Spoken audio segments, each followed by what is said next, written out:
Hi, Dawn Lewis here today with a Lawn Fawn card and a brand new product in my store. It's called Fruit Confetti. I'm very excited to show it to you. But we are going to start by making our card base. I've put adhesive on the front of a piece of A5 white cardstock that I have folded in half, and I've stuck it down on some Lawn Fawn Let's Polka in the Meadow Dandelion Line Dance pattern paper.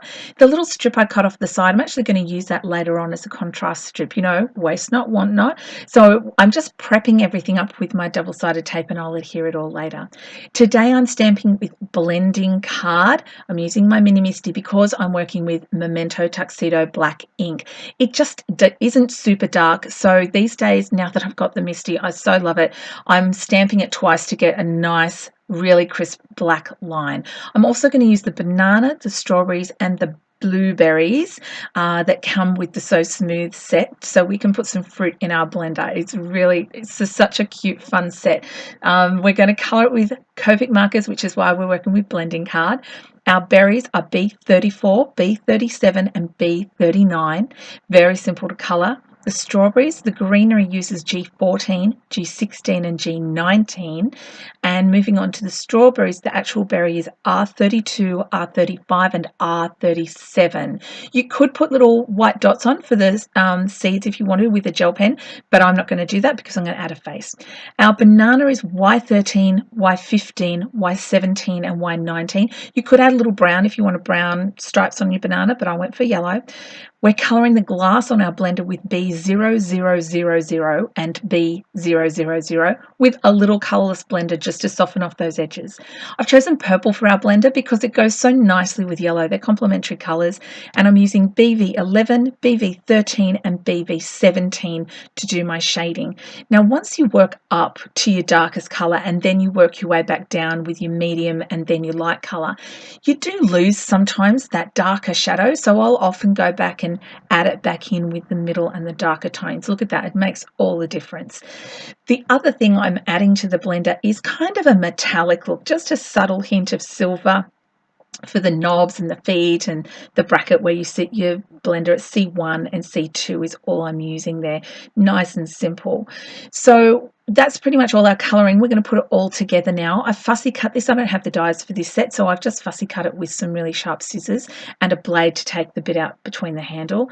Even though these are my big scissors, they actually did a really good job. If you get your hands on Martha Stewart scissors, go nuts. They're really good. I've also drawn around the edges of the white cut with some black marker as well. Now I'm using archival black ink to stamp my greeting. I just love how dark this is, and I'm stamping little faces on the banana and the strawberries. How cute is that? It's adorable.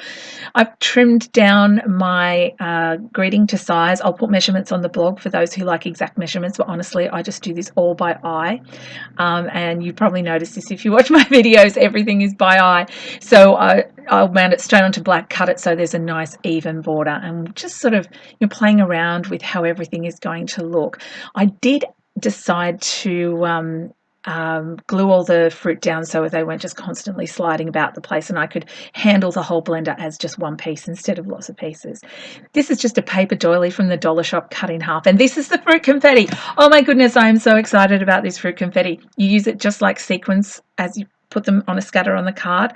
This is just putting everything together, double-sided tape. I use 3mm. It's just super handy. I'll put a link to it below in the shop. It's like $2 a roll, and it just goes on and on and on and on and on, and you can put it onto quite small spaces, which is why I like it, especially for doilies. It's really good for doilies and fussy cut stamped images as well. So we're adding the blender so it looks like it's sitting on the fancy doily, and we're going to add our greeting. I love it. It says we blend well together. It's kind of cool. And now it's time to use a little Tombow mono adhesive, and I'm adding little strawberries and kiwi fruit and an apple and some watermelon and lime and oranges and grapefruit and dragon fruit and grapes. How cool are these? You just add them like you would sequins. I think that'd be great in a shaker box as well. I've also used white sequins.